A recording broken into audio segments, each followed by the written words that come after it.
우리 아들이 능력 좋아서 이 집 샀어. 딸 명의로 제가 마련한 신혼집에서 예비사돈이 친구들 앞에서 거짓말을 하고 있었어요. 저는 평생 모은 돈을 털어 딸에게 빌라를 사줬고 예비사위는 경제적 여유가 없어 몸만 들어오기로 했거든요. 그런데 예비사돈은 오히려 며느리가 혼수도 안 해온다며 딸을 험담하고 있었어요.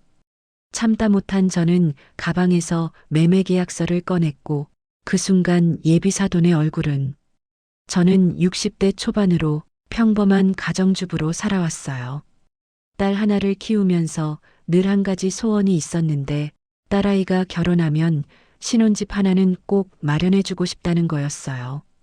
그래서 남편과 함께 매달 조금씩 모았고 저도 파트타임 일을 하며 돈을 보탰으며 퇴직금도 아껴뒀어요.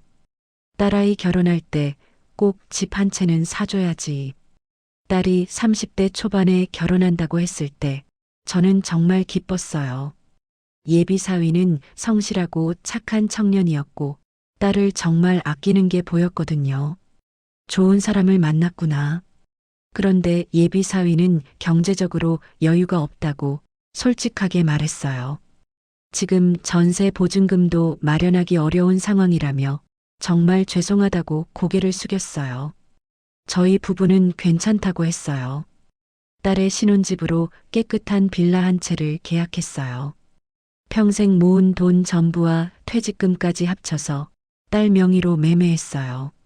이게 내가 딸에게 줄 수 있는 마지막 선물이야. 딸은 울면서 고맙다고 했고 예비사위도 정말 감사하다며 절을 했어요. 평생 은혜 잊지 않겠다는 말을 들으며 저는 행복했어요. 근데 그게 시작이었어요. 결혼식 한 달 전 딸의 신혼집 청소를 하러 갔어요. 아직 이사 전이라 집안을 깨끗하게 정리해주고 싶었거든요. 빌라에 도착했는데 현관문이 열려 있었어요. 누가 먼저 와 있나? 안으로 들어가니 예비사돈이 친구 2명과 함께 집을 구경하고 있었어요. 예비사돈은 친구들에게 이 집이 참 잘 나왔다며 아들이 능력이 좋아서 이 집을 해왔다고 말하고 있었어요. 예비사돈이 지금 뭐라고 하신 거지? 저는 귀를 의심했어요.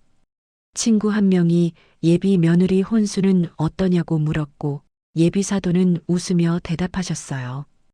혼수는 제대로 안 해오더라며 요즘 신부들은 거저먹으려는 게 뻔히 보인다고 말씀하셨어요. 저는 그 자리에서 숨이 막혔어요. 딸이 혼수를 안 해온 게 아니라 예비 사위가 필요 없다고 했거든요. 장모님이 집을 마련해 주셨으니 나머지는 자신이 하나씩 장만하겠다고 그렇게 말했던 예비 사위의 얼굴이 떠올랐어요. 이게 대체 무슨 상황이지?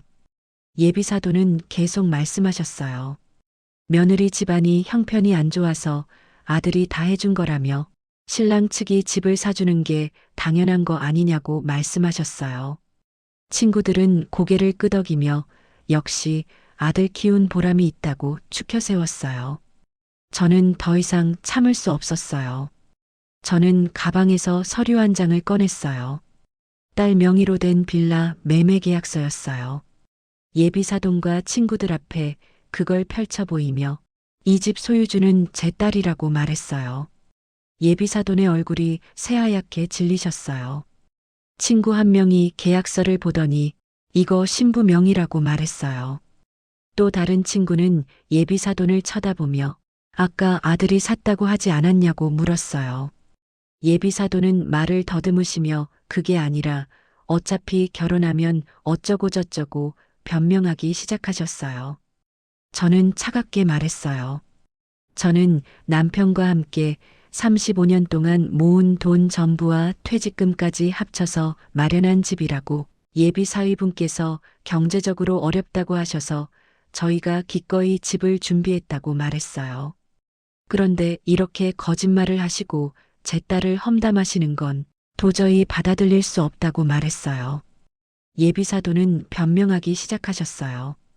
사돈한테 그게 아니라며 친구들 앞에서 좀 체면을 세우려고 했다고 말씀하셨어요.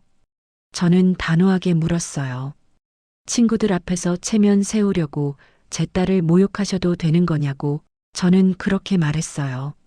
친구들은 어색하게 자리를 떴고 예비사도는 혼자 남으셨어요. 근데 더 충격적인 건 그 다음이었어요.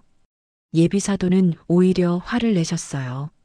사돈한테 친구들 예비사돈과 앞에서 친구들 앞에 꼭 그걸 이래야 펼쳐 했냐며 보였어요. 본인도 체면이 있는 사람인데 이렇게 망신을 주면 어떡하냐고 말씀하셨어요. 지금 뭐라고 하신 거지? 저는 어이가 없었어요. 거짓말을 해놓고 오히려 저한테 화를 내시다니. 예비사도는 어차피 결혼하면 내 것 없다며 아들 명의로 바꾸면 되지 뭐가 그렇게 중요하냐고 말씀하셨어요. 저는 그 순간 이 결혼이 잘못됐다는 걸 확신했어요. 그때 예비 사위가 급하게 집으로 들어왔어요. 어머니한테 연락을 받았는지 얼굴이 하얗게 질려 있었어요. 예비 사위는 제 앞에 무릎을 꿇으며 정말 죄송하다고 말했어요. 어머니가 기 살 수 있게 자신이 거짓말을 했다며 정말 죄송하다고 반복했어요. 저는 예비 사위를 쳐다봤어요. 기 살 수 있게? 그게 이유가 될 수 있나요?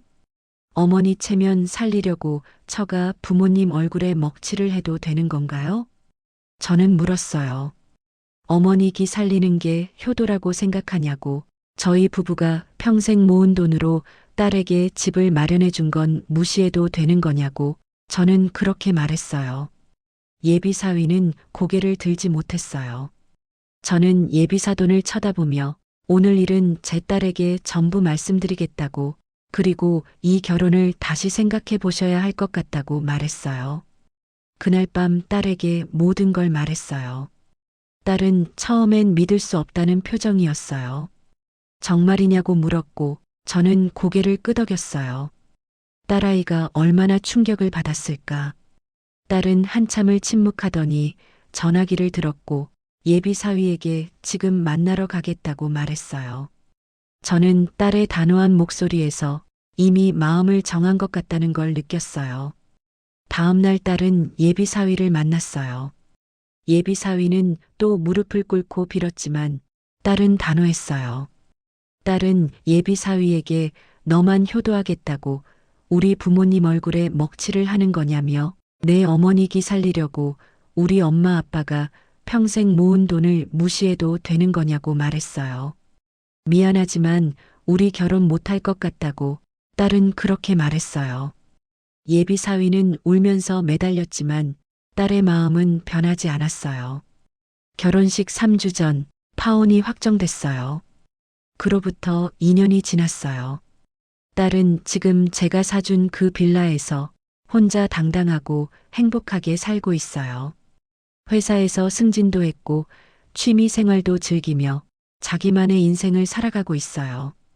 가끔 집에 놀러 가면 딸이 말해요. 그때 파혼 정말 잘한 것 같다며 만약 결혼했으면 평생 고생했을 거라고 말해요.